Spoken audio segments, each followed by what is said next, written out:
During the celebration, family members make special foods that the deceased liked. One of our staff members, Iracema, whose mother died a few years ago, celebrated by making buñuelos, which are a type of fried sweet flatbread. This dish was her mother's favorite.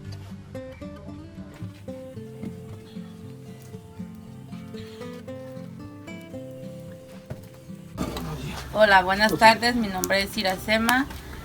Trabajo en CSQ hace como casi 3 años. Hoy estamos en la casa de mi mamá para compartirles las recetas de los buñuelos.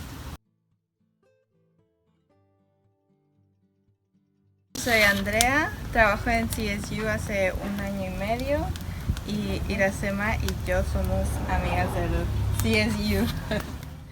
¿Cómo se llamaba su mamá? Juana Martínez Espinosa. ¿Hace cuánto tiempo falleció su mamá? Tiene 3 años ahora en febrero que falleció.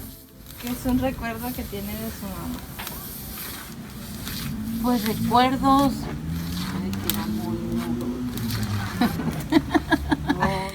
mucho cocinar, me gustaba hacer mucho, pues hacía tortillas para vender muchos años,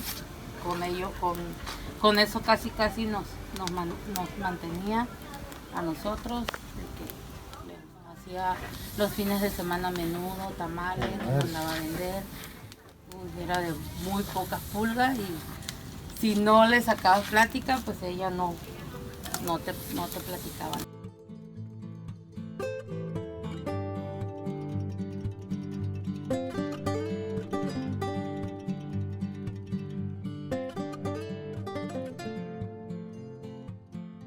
Es una cucharada de sal, 1 kilo de harina y un trocito de manteca Quino. Esos son los ingredientes.